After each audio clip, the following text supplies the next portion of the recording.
Selamat datang di Law's Plane, breaking down law one plane at a time.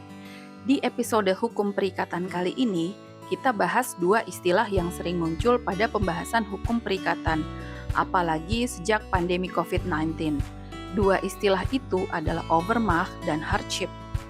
Yang satu artinya tidak bisa, yang satu artinya sangat berat untuk dilaksanakan. Kedengarannya mirip? Ya. Tapi justru bedanya itu yang menentukan nasib sebuah perjanjian.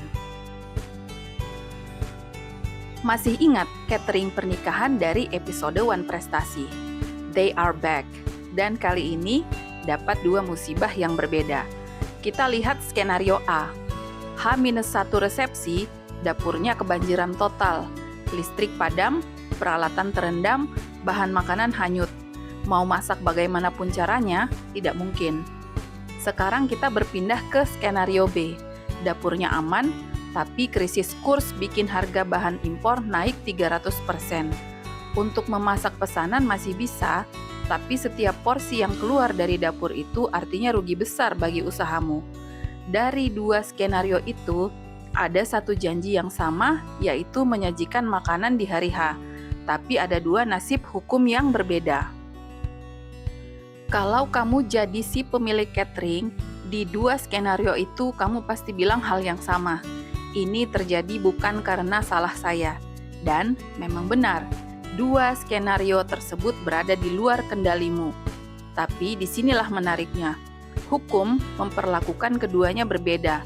Yang satu bisa membebaskanmu dari ganti rugi sepenuhnya, yang satu hanya memberimu hak untuk duduk kembali di meja perundingan. Kenapa bisa begitu? Itulah yang akan kita bahas hari ini. Kita rekap dulu overmach atau keadaan memaksa atau force majeure dari episode sebelumnya. Overmach adalah keadaan di luar kendali debitur yang tidak terduga saat kontrak dibuat dan membuat prestasi tidak mungkin dilaksanakan.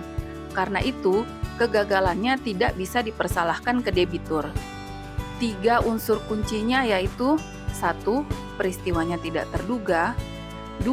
Terjadi di luar kesalahan debitur bukan karena lalai. 3. Risikonya memang tidak dibebankan kepada debitur, baik oleh undang-undang maupun oleh perjanjian. Satu catatan kecil yaitu KUH Perdata tidak pernah memberikan definisi overmach. Konsep ini dibangun para ahli dan dari pasal 1244 dan 1245 KUH Perdata.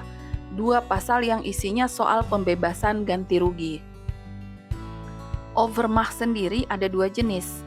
Jenis pertama adalah overmach yang absolut, yaitu keadaan di mana prestasi mustahil dilaksanakan bagi siapapun. Contoh klasiknya objek perjanjian musnah, seperti lukisan yang mau diserahkan terbakar habis, akibatnya perikatan gugur.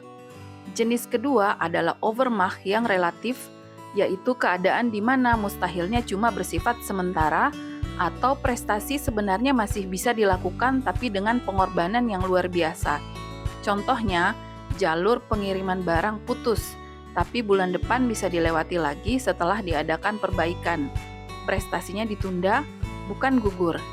Nah, perhatikan zona abu-abu di overmach relatif tadi. Masih mungkin, tapi sangat berat.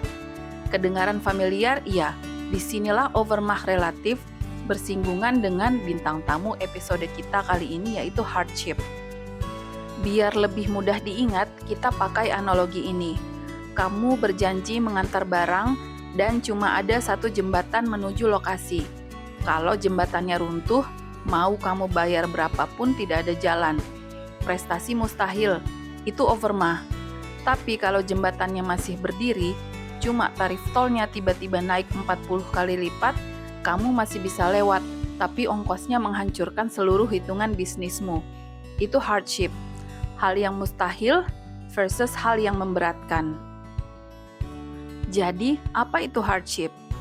Hardship adalah perubahan keadaan yang fundamental setelah kontrak dibuat, di mana perubahan itu merusak keseimbangan kontrak. Bisa karena biaya pelaksanaan melonjak drastis, bisa karena nilai yang kamu terima anjlok. Intinya, prestasi masih mungkin, tapi jadi sangat memberatkan salah satu pihak. Berikut adalah unsur-unsur hardship yang dirujuk dari Unidroit Principles. Unsur pertama adalah peristiwanya terjadi atau baru diketahui setelah kontrak ditutup. Unsur kedua adalah peristiwa tersebut tidak dapat diperkirakan secara wajar pada saat kontrak dibuat. Unsur ketiga, peristiwa tersebut berada di luar kendali pihak yang dirugikan. Unsur keempat adalah kontrak risikonya memang tidak dibebankan kepada pihak yang dirugikan. Akar filosofinya adalah asas rebus sixtantibus, bahwa perjanjian mengikat para pihak sepanjang keadaan yang melandasinya tidak berubah secara fundamental. Sekarang pertanyaan besarnya, hardship diatur di pasal berapa di KUH Perdata? Jawabannya adalah tidak ada pasal di KUH Perdata yang secara eksplisit mengatur tentang hardship. Lalu, dari mana dia masuk? Hardship masuk lewat dua pintu. Pintu pertama, pasal 1338 ayat 3 KUH Perdata, bahwa perjanjian harus dilaksanakan dengan itikat baik. Memaksa pihak lain menjalankan kontrak yang keseimbangannya sudah hancur bisa dinilai bertentangan dengan itikat baik. Pintu kedua, yaitu pasal 1339 KUH Perdata, bahwa perjanjian mengikat juga untuk hal-hal yang diharuskan oleh kepatutan dan kebiasaan. Ditambah doktrin dan rujukan internasional, yaitu Unidroit Principles, pasal 6.2.1 sampai 6.2.3 yang mengatur definisi hardship, hak meminta renegosiasi, sampai kewenangan pengadilan menyesuaikan atau mengakhiri kontrak. Jadi ingat, hardship di Indonesia masuk lewat pintu itikat baik dan kepatutan, bukan lewat pasal khusus. Kita lihat perbedaannya dalam satu tabel. Aspek pertama dari sifat halangan. Pada overmach, prestasi tidak mungkin dilaksanakan. Pada hardship, prestasi masih mungkin tapi sangat memberatkan. Aspek kedua dari sisi yang mengalami gangguan. Pada overmach, gangguan menyerang pelaksanaan prestasinya. Pada hardship, gangguan menyerang keseimbangan ekonomi kontraknya. Aspek ketiga dari sisi akibat hukum. Overmach membebaskan debitur dari ganti rugi. Hardship tidak membatalkan apa-apa. Kontrak tetap berlaku dan para pihak umumnya melakukan renegosiasi. Aspek keempat dari dasar hukumnya. Overmach diatur dari pasal 1244 sampai 1245 KUH Perdata. Sedangkan hardship dari pasal 1338 ayat 3 dan 1339 KUH Perdata plus doktrin. Kalau kamu cuma bisa mengingat satu baris dari tabel ini, ingat baris pertama, mustahil versus memberatkan. Sekarang kita bahas lebih dalam akibat hukumnya. Kalau overmach terbukti, debitur dibebaskan dari kewajiban ganti rugi, biaya dan bunga. Itu bunyi semangat pasal 1244 dan 1245. Kalau overmachnya absolut, perikatan gugur. Kalau relatif, pelaksanaan ditunda sampai halangan berakhir. Dan ingat, beban pembuktiannya ada pada debitur. Siapa yang berdalih, maka dia yang membuktikan. Kalau hardship, kontraknya tidak batal, dan kamu tidak otomatis bebas dari prestasi. Yang kamu dapat adalah hak untuk meminta renegosiasi, menyesuaikan harga, jadwal, atau cara pelaksanaan. Selama perundingan berjalan, prestasi tetap harus jalan. Dan kalau renegosiasi gagal, barulah pengadilan bisa turun tangan menyesuaikan atau mengakhiri kontrak. Satu kalimat clue bahwa overmach itu adalah pintu keluar, hardship itu ke meja perundingan. Dua konsep tadi diuji secara empiris di tahun 2020, yaitu setelah Kepres nomor 12 tahun 2020 menetapkan COVID-19 sebagai bencana nasional. Gelombang debitur ramai-ramai berdalih force majeure untuk lepas dari kontrak. Hasilnya, banyak yang ditolak pengadilan. Alasannya konsisten dengan garis kita tadi.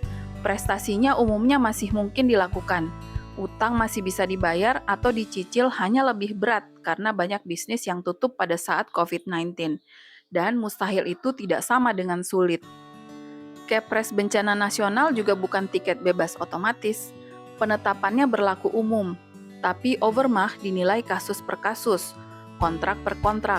Untuk sebagian besar kasus pandemi, arah yang tepat justru jalur hardship, restrukturisasi utang, penyesuaian jadwal pembayaran, dan penundaan pembayaran, bukan pembebasan.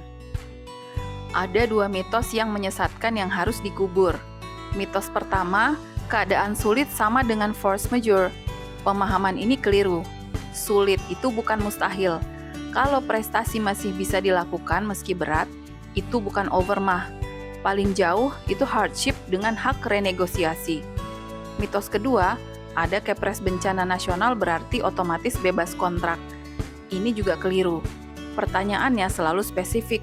Apakah peristiwa itu benar-benar membuat prestasi debitur yang ini, di kontrak yang ini, jadi mustahil untuk dilaksanakan? Terakhir, sisi praktisnya.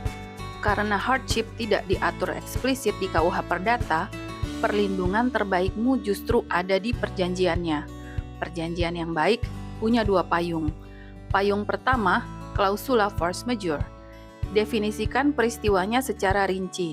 Jangan cuma gunakan frasa dan lain-lain. Kemudian, atur kewajiban notifikasi dan batas waktunya, dan tentukan akibatnya, apakah penundaan, pembebasan, atau pengakhiran kalau berlarut-larut. Payung kedua, klausul hardship. Tetapkan ambang batasnya, misalnya kenaikan biaya di atas sekian persen, mewajibkan renegosiasi dengan itikat baik dalam jangka waktu tertentu. Dan siapkan mekanisme kalau gagal, gunakan instrumen mediasi, arbitrase, atau penyesuaian oleh pihak ketiga. Kontrak yang baik menyiapkan payung sebelum hujan. Cara menjahit payungnya bagaimana? Itu jatah mata kuliah praktik perancangan kontrak. Kita pulang lewat jembatan yang sama. 1. Jembatan runtuh. Itu overmah di mana prestasi mustahil dilaksanakan. Debitur bebas dari ganti rugi. Dasarnya pasal 1244 dan 1245 KUH Perdata. 2. Contoh tarif tol naik 40 kali lipat, itu hardship, di mana pemenuhan prestasi masih mungkin, tapi sangat berat. Kontrak tetap berlaku dan kamu punya hak renegosiasi lewat pasal 1338 ayat 3 dan 1339. 3. Zona abu-abunya wajib diuji ketat bahwa sulit itu bukan mustahil, dan kepres bencana bukan tiket bebas. Kalau episode ini membantu, jangan lupa like, komen, dan subscribe supaya tidak ketinggalan seri hukum perikatan selanjutnya. Ini Lawsplain, sampai jumpa.